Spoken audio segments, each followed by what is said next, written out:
से पहले मुझे रविंद्र चौधरी ने उठाया और पहली बार मैंने बड़ा शहर देखा, दिल्ली।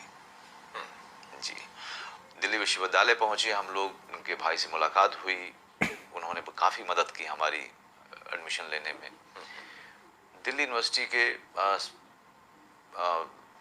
अमूमन बहुत सारे कॉलेजेस में मैंने अपना फॉर्म भरा था, लेकिन जिस कॉलेज में मैं चाहता था, रामजस कॉलेज में, उसमें मेरा एडमिशन नहीं हुआ। तो बाहर में ही एक सत्यवती कॉलेज था, उसमें मेरा एडमिशन हुआ।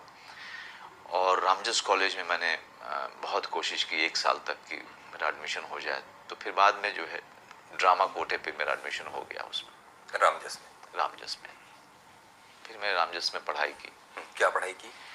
जी, मैं इतिहास पढ़ रहा था। तो मैं ग्रेजुएट हूँ हिस्ट्री ऑनर्स में। इतिहास पढ़ने के पीछे कारण यही था कि मैं कुछ भी पढ़ाई करके बस ग्रेजुएट होना चाहता था, क्योंकि मेरे पिताजी की दिली इच्छा थी कि आप जीवन में कुछ भी करें, ग्रेजुएट ज़रूर हो जाएं। तो उन 3 सालों में मैंने पढ़ाई तो कुछ नहीं की, इतिहास तो कुछ नहीं जाना, हाँ, लेकिन ड्रामा बहुत किया मैंने। रामजस कॉलेज के लिए करता था, हिंदू कॉलेज ड्रामेटिक सोसाइटी के लिए भी करता था, मैं बहुत सारे स्ट्रीट प्लेस करता था। हमारे एक शमसुल इस्लाम साहब थे जो कि सत्यवती कॉलेज में पॉलिटिकल साइंस के प्रोफेसर थे, बाद में अभी वो रिटायर हुए हैं प्रिंसिपल की पोस्ट से। उन्होंने बहुत सहारा दिया, अपने स्ट्रीट प्ले वो किया करते थे और वामपंथी विचार के थे। तो जाहिर सी बात है कि एंटी स्टैब्लिशमेंट काफ़ी हम लोग प्लेस किया करते थे। मेरे लिए एंटी स्टैब्लिशमेंट मतलब नहीं रखता था, मेरे लिए मतलब ये रखता था कि मैं ज़्यादा से ज़्यादा अभिनय कर पाऊँ और ज़्यादा से ज़्यादा मैं भाषा सीखूँ। मेरी हिंदी बहुत कमज़ोर थी, अंग्रेज़ी मतलब 20% आती थी, 80% आती नहीं थी। इन 3 सालों में न सिर्फ अभिनय सीखना था, बल्कि हिंदी को भी अच्छा करना था और अंग्रेज़ी में बात करना सीखना था, अंग्रेज़ी की जानकारी प्राप्त करनी थी। वो 3 साल जो है काफ़ी मेहनत के समय थे। अभिनय के अलावा भी बहुत सारी चीज़ों को अच्छे से अच्छे उस पर महारत हासिल करना, जैसे हिंदी या इंग्लिश। ये समय जो था 18-18 घंटे काम करने का था और बीच बीच में मैं क्लास चला जाया करता था और एग्ज़ाम के ठीक 1 महीने पहले पढ़ाई करता था मैं, उसके पहले मैं पढ़ता ही नहीं था, मैं सिर्फ नाटक किया करता था। ये कौन सा साल रहा होगा जब आप रामजस कॉलेज में पढ़ रहे थे और नाटक कर रहे थे? ये 80s की बात है जी, लेट 80s में, मतलब 90s के अर्ली ईयर में। कुछ याद कीजिए, कौन कौन से नाटक रहे होंगे जो रामजस में रहते हुए किए गए होंगे? मैंने शेक्सपियर का नाटक किया था, कॉमेडी अफेयर्स किया था, जिसपे गुलजार साहब ने अंगूर बनाई हुई है। मैंने किया था जनशत्रु, इब्सन का नाटक है, enemy of the people, guinea pig. उसके अलावा 300-400 स्ट्रीट प्लेस के हमने शोज़ की इन 3 सालों में मैंने किए थे। तो आप सोच सकते हैं कि हमारी दिनचर्या क्या होती होगी। उसके अलावा जैसा मैंने आपको कहा कि हिंदी और अंग्रेज़ी को उसको भली भांति उसको सीखना, ये भी एक बहुत बड़ा काम था। तो ये रामजस में रहते हुए ही आप एनएसडी ट्राई कर रहे थे? नहीं, उस दौरान में एनएसडी के लिए आपको ग्रेजुएट होना ज़रूरी था। तो ग्रेजुएट होने के बाद फिर मैंने नेशनल स्कूल ड्रामा का एंट्रेंस एग्ज़ाम दिया, जिसमें मैं फेल हो गया। ये अनुभव कैसा था? बहुत ही दिल दहला देने वाला था, क्योंकि मेरे मस्तिष्क में और कोई भी आगे की योजना नहीं थी। मेरी योजना जो भी थी भविष्य की, वो राष्ट्रीय नाट्य विद्यालय से होकर के ही जाती थी और वो सारी योजनाओं में राष्ट्रीय नाट्य विद्यालय शामिल था। और चूंकि जिसको कहते हैं कि प्लान बी मेरे पास नहीं था, उसका कोई मेरे पास में ऑल्टरनेटिव नहीं था कि इसके बाद अगर नहीं होगा तो क्या करूँगा। वो जो 1 महीना गुजरा था वो बहुत ही दुखदाई था मेरे लिए। मुझे ऐसा लगा कि जो भी सपना मैंने देखा था वो सब खत्म हो गया। और लेकिन मंडी हाउस जाता रहता था, मंडी हाउस जहाँ पर दिल्ली में काफ़ी नाटक होते हैं और वो केंद्र है सारी सांस्कृतिक गतिविधियों का। तो वहाँ पे जाते आते कुछ एक लड़कों से मैं मिला, तो उन्होंने कहा कि संभव थिएटर ग्रुप है, जो कि दिल्ली रंगमंच का सबसे बड़ा थिएटर ग्रुप माना जाता था। वो लोग 1 साल की ट्रेनिंग का कोर्स शुरू कर रहे हैं, 2500 रुपये लगेंगे। और बहुत सारे लोगों ने मुझे कहा कि ये इसमें सारे एनएसडी से निकले हुए लोग ही आपको सिखाएंगे। वो काफ़ी जिसे कहें कि एनकरेजिंग था मेरे लिए कि ये कुछ तो मिला करने के लिए। और वो 1 साल मैंने जी जान लगा करके उनका कोर्स किया मैंने। और वो 2500 जो देने थे वो भी मैंने दोस्तों से कर्जे लेकर के किसी तरह से उसको उनको दिया था।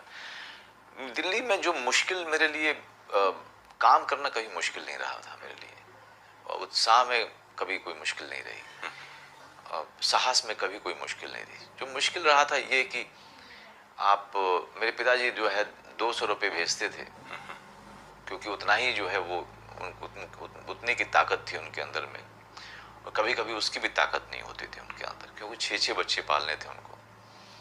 200 रुपये में गुजारा करना मेरे लिए बहुत भारी हो जाता था, क्योंकि रूम का खाने का करने के बाद सिर्फ हाथ में 20 रुपये बचते थे, और 12 रुपये का बस पास होता था दिल्ली यूनिवर्सिटी। आप रहते कहाँ थे? मैं मुखर्जी नगर रहता था।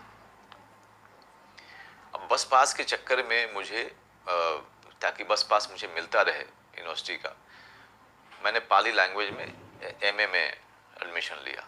मैं क्लास जाता था, मेरा मन नहीं लगता था, क्योंकि मेरे दिमाग में हर तरीके से ये था कि ग्रेजुएट करने के बाद अब मैं सिर्फ अभिनय करूँगा। लेकिन बस पास के चक्कर में उसमें एडमिशन ले लिया था मैंने, क्लास कभी जाता नहीं था। और उधर संभव थिएटर ग्रुप का वर्कशॉप भी शुरू हो गया। तो एक तरह से समझिए कि मैंने पाली लैंग्वेज को बीच में तिलांजलि दे दी, और कुछ लोगों के साथ मैं मंडी हाउस के पास ही रहने लगा था। लेकिन वो 365 दिन जो थे मेरे संभव थिएटर ग्रुप का जो पूरा वर्कशॉप था, उसने मेरे लिए जो है एक मतलब आशीर्वाद के रूप में आया था। वो 365 दिन में मैंने उनके साथ 3-4 नाटक किए, और सारे दिग्गज निर्देशकों के साथ। नाम लीजिए। देवेंद्र राज अंकुर थे, रोबिन दास थे, अखिलेश भाई थे, शिवल्लभ व्यास थे, ये सब बड़े नाम थे राष्ट्रीय नाट्य विद्यालय के। और इन लोगों ने जो है सुबह से शाम हमको ये लोग पढ़ाते थे, हमें ट्रेनिंग करते थे। 365 दिन में मैं 364 दिन तक उनकी क्लास में गया था। इतनी बड़ी हाजिरी जो है किसी और स्टूडेंट की नहीं थी, और मुझे जो है काफ़ी पसंद भी किया जाने लगा। और ये जो निर्देशक थे, ये जो टीचर थे, इनकी हौसला अफजाई या इनकी बातचीत मेरे बारे में जो मंडी हाउस में होने लगी इनके ज़रिए, उसने मुझे काफ़ी मशहूर किया मंडी हाउस में। और जब मैंने जब किए इन लोगों के, मेरी बड़ी तारीफ हुई उसमें। तो मुझे ऐसा लगा कि अब नेक्स्ट ईयर भी राष्ट्रीय नाट्य विद्यालय में मुझे अब दिक्कत नहीं होगी एडमिशन में। मैंने फिर दिया, और फिर से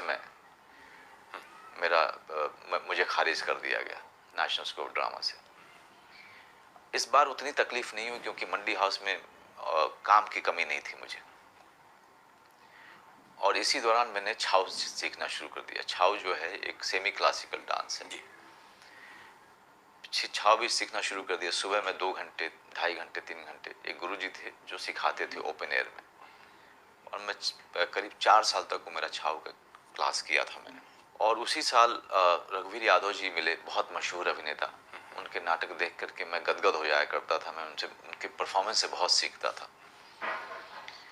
रघुवीर यादव मुझे मिले, उन्होंने कहा कि भाई तुम्हारे बड़े चर्चे मैंने सुन रहा हूँ कि भाई तुम बहुत अच्छे अभिनेता हो, तो बैरी जॉन एक वर्कशॉप कर रहे हैं, तुम उस वर्कशॉप में आ जाओ, और अगर बैरी को तुम्हारा काम पसंद आएगा वर्कशॉप में, तो आपको जो है बगदाद का गुलाम करके एक नाटक हम करने वाले हैं, उसमें तुम्हें रोल मिल जाएगा। रेपर्टरी कंपनी कर रही थी? जी नहीं, ये बैरी जॉन खुद कर रहे थे अपने ग्रुप के लिए, थिएटर एक्शन ग्रुप करके। और तब रघु भाई वहाँ काम करते थे? रघु भाई को बुलाया गया था, क्योंकि बैरी जॉन रघु भाई के साथ ये नाटक करना चाहते थे। अच्छा। तो रघु भाई उसमें मेन रोल में थे, लेकिन बाकी जो पात्र थे उनकी कास्टिंग वर्कशॉप के जरिए होनी थी। अच्छा। बहुत सारे लोगों के साथ मैं भी शामिल हुआ। उसमें शाहरुख खान भी थे उस वर्कशॉप में। उसमें टेलीविज़न के बहुत चर्चित नाम दिव्या सेठ जी थी, ऋतुराज जी थे, उस वर्कशॉप में हम सब लोग ने काम करना शुरू किया। हम बड़े अच्छे दोस्त भी हो गए और भाग्य से मेरी कास्टिंग भी हो गई उसमें और बहुत अच्छे रोल में हुई और उस रोल ने मुझे बहुत चर्चित किया। खास करके जो आलोचक थे उन्होंने यहाँ तक लिख दिया था कि अगर रघुवीर यादव का रोल कोई और कर सकता है दिल्ली रंगमंच पे, तो जिसने रहमतुल्लाह का रोल किया है मनोज बाजपेयी वही कर सकता है। ये अपने आप में बहुत बड़ा कॉम्प्लीमेंट था, क्योंकि मेरे लिए रघुवीर यादव से बड़ा एक्टर उसमें कोई था नहीं और मैं लगातार काम करते हुए उनसे सीख ही रहा था और मुझे उस तरह का एक्टर बनना था। तो रघु भाई को देख करके उनकी संगत से बहुत कुछ सीखा मैंने। और बैरी जॉन ने मुझे मेरे काम से खुश होकर के, मेरी लगन से खुश होकर के 1200 रुपये पे मुझे थिएटर एक्शन ग्रुप में रख लिया महीने पे। उसमें मेरा काम ये था कि उनको सारे वर्कशॉप्स में सारे वर्कशॉप्स को संचालन करना, बच्चों को सिखाना। और बैरी ने मुझे ये वादा किया कि तुम नेशनल स्कूल ऑफ ड्रामा के लिए अब कोशिश मत करो, मैं खुद सिखाऊंगा तुमको, ये मेरी जिम्मेदारी है कि मैं तुमको थिएटर सिखाऊं। फिर बैरी जॉन मुझे बहुत सारी किताबें दिया करते थे, जैसे शमसुल इस्लाम शुरू के दिनों में किया करते थे, वो मुझे किताबें देते थे, मेरी उर्दू सही करते थे शमसुल इस्लाम। वैसे ही बैरी जॉन मुझे इंग्लिश सिखाने लगे, जिसकी चाहत मेरे अंदर में बहुत ज़्यादा थी, क्योंकि मुझे इतना पता था कि अगर आप अंग्रेजी नहीं सीखेंगे तो इस बड़े शहर में आप आगे नहीं बढ़ पाएंगे। क्योंकि बड़े शहरों का एक चलन है कि हिंदी में आप काम तो करते हैं, लेकिन आपको अंग्रेजी भी बखूबी आनी चाहिए अगर आपको आगे बढ़ना है। तो ये मैं जानता था। बैरी जॉन के संगत के कारण मुझे मेरा इतना मेरे अंदर में इतना इम्प्रूवमेंट हुआ, न सिर्फ एक अभिनेता के तौर पे और एक रंगकर्मी के तौर पे या फिर एक इंग्लिश जानने को लेकर के, मेरे व्यक्तित्व में बहुत सारा निखार आया। बैरी ने मेरे पूरे व्यक्तित्व को निखारा। एक गांव का लड़का जो अभी पूरी तरीके से, जिसे कहें कि मिट्टी का गोला था, उसको एक स्वरूप जो है वो बैरी जॉन ने दिया। जब कोई कहता है कि मेरे टीचर कौन रहे हैं मेरे जीवन के, मेरे अभिनय के, मेरे रंगमंच के, तो हमेशा बैरी मेरे दिमाग में आते हैं, क्योंकि बैरी से बड़ा योगदान किसी का नहीं था। उन्होंने पूरा का पूरा मुझ पर भरोसा किया, मुझे एक ऐसा सहारा दिया जिसने मेरे पूरे दिल्ली के समय को बहुत आसान कर दिया। 1200-1300 रुपये कमाने वाला अभिनेता मैं अकेला ही था रंग मंडी हाउस में, और कोई नहीं था।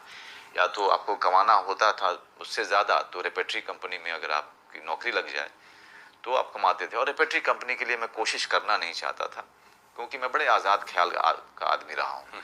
मुझे सुबह जा कर के शाम को आना किसी जगह से मुझे अच्छा नहीं लगता है। फिर से बैरी जॉन के साथ रहते हुए एक बार और राष्ट्रीय नाट्य विद्यालय के लिए तीसरी बार कोशिश की मैंने, जबकि बैरी ने कहा था कि नहीं कर, मत कर। लेकिन चूंकि मेरे बचपन के सपने से जुड़ा हुआ था राष्ट्रीय नाट्य विद्यालय, तो मैं उसके लिए पीछे लगा हुआ था। वो मेरे दिमाग से जा नहीं रहा था। मुझे लगता था कि मुझे इसमें जाना है, ये मेरा सपना है। तीसरी बार कोशिश की, तीसरी बार भी खारिज हो गया। और अब रिजेक्शन जो है लेना मेरी आदत में शुमार हो चुका था। जब कोई कहता है कि राष्ट्रीय नाट्य विद्यालय में न प्रवेश नहीं पाने से तुमने क्या सीखा, बस प्रवेश नहीं पाने से जो मैंने सीखा कि बाहर में मैं राष्ट्रीय नाट्य विद्यालय के किसी भी छात्र से ज़्यादा मेहनत करना शुरू कर दिया था मैंने, और ज़्यादा से ज़्यादा मैं रंगमंच के ज्ञान को लेकर के मैं ज़्यादा भागना दौड़ना शुरू कर दिया। मुझे कहीं से भी ज्ञान मिलता था मैं उसके पीछे भागता था। राष्ट्रीय नाट्य विद्यालय की लाइब्रेरी को मैंने जितना यूज़ किया उतना शायद किसी और छात्र ने नहीं किया होगा। मैं उनका लाइब्रेरी जाके यूज़ करता था। मैं दिन भर जब भी खाली समय होता था मैं लाइब्रेरी में पाया जाता था। मैं बाहर बैठ करके ज़्यादा बातचीत करता नहीं था, क्योंकि मैं शुरू से शांत स्वभाव का रहा हूँ, तो चुपचाप रहना जो है मेरी आदत में शुमार था। तो मैं ज़्यादा पूरे दिन या तो मेहनत करो, रंगमंच करो, बैरी के साथ वर्कशॉप कीजिए, या तो किताबें पढ़िए, या तो लाइब्रेरी में जाके बैठिए। इसी तरह की दिनचर्या मेरी होती थी। इसके अलावा मेरी कोई या फिल्में देखो या कोई नाटक देखो या किसी शास्त्रीय संगीत का समारोह हो रहा है तो उसको सुनने जाओ। मेरे लिए ये गतिविधियों में शामिल होना, सारी जो गतिविधियां हो रही हैं उसका दर्शक होना या उसमें अभिनय करना, बस ये मेरी आदत में शुमार था। इसके अलावा मैंने दिल्ली में कुछ नहीं किया। अगर आप कहें कि दिल्ली में मैंने बहुत सारी पार्टियां की दोस्तों के साथ, नहीं, मैंने सिर्फ काम किया दिल्ली में, सिर्फ ज्ञान हासिल किया, सिर्फ अभिनय की बारीकियों को समझा, सिर्फ हिंदी और अंग्रेजी पे काम किया मैंने। ये पूरे 10 साल तक, 10 साल का जो मेरा समय रहा है दिल्ली का, बिहार से आने के बाद, उसमें मेरी 10 साल की दिनचर्या यही रही थी। और बैरी जॉन जी के